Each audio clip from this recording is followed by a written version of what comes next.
Hi guys, welcome to our tutorial video where we will show you how easy calculus can be. The concept we are covering today is about the so-called related rates. Hence, first we need to know what exactly are related rates. Related rates are the rate of change of two or more related variables that are changing with the respect of time, mostly applying implicit differentiation. Let's say we know how fast one variable is changing. We can use related rates to find how fast another variable is changing as well, if we know how they are related, and thus relate rates. Now, let's look at the problem solving with related rates. The symbol we use to represent related rates is the change in quantity over time, such as dV over dt, which means the change in volume over a period of time. Let us see an example together to have a better understanding of this topic. Imagine dropping a pebble in a calm pond, causing ripples in the form of concentric circles. The radius r of the outer ripples is increasing at a constant rate of 3 cm per second t. Now we are asked, what is the total area A of the disturbed water changing when the ripple is 15 centimeters in radius? What do we know now? We are asked for dA over dt, the rate of change of A with respect to t. Here is when the chain rule can come in handy. We can put it in this way. dA over dt is equal to dA dr multiplied by dr dt.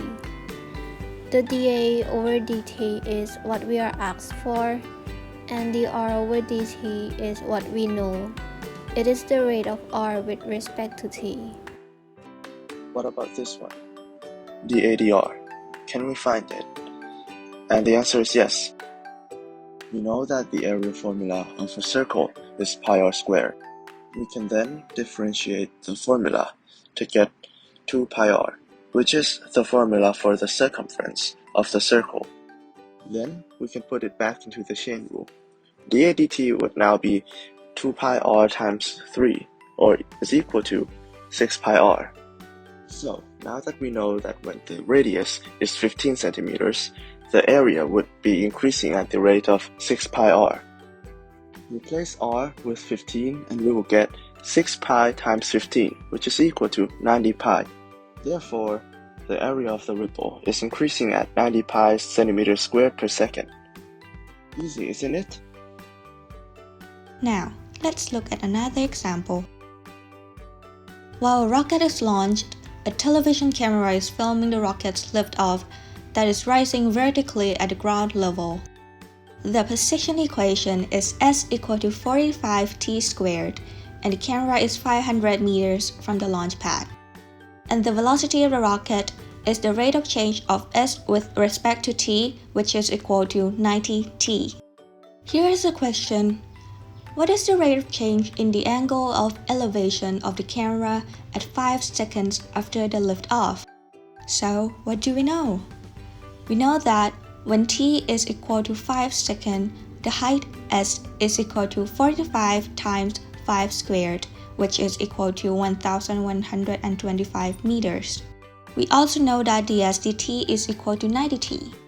Let theta be the angle of elevation. Therefore, what we have to find is d theta dt, which is the rate of change in the angle of elevation with respect to t. In order to solve this problem, we first have to draw a shape that indicates the location of the camera and the rocket. You can see that a right triangle is formed. Thus, we can use trigonometry to assist in finding the angle. Using trigonometry, we can relate s and theta by the equation tan theta equals s over 500. We then differentiate with respect to t. Sec squared theta d theta over dt equals 1 over 500 ds over dt. And substitute 90t for ds over dt. d theta over dt equals cos squared theta 1 over 590t. Using the diagram, we know that cos theta equals 500 over square root of s squared plus 500 squared. Therefore, we replace it into the equation and we will get d theta over dt equals 500 over square root of s squared plus 500 squared, all powered by 2 times 90t over 500. Finally, we substitute all of the given variable to the equation and solve for the answer. Given variable t equals 5 and s equals 1125. Therefore, d theta over dt equals 500 times 90 times 5 over 1125 squared plus 500 squared equals 72 over 485. Hence, when t equals 5, theta is changing at a rate of 72 over 485 radian per second. Not only this, but related rates can be applied to many other applications, such as using to calculate the rate of inflating balloons, the speed of an airplane tracked by radar, a water filling tank, or a moving ladder. Now you can see how useful related rates can be, so why hesitate? Let's learn calculus.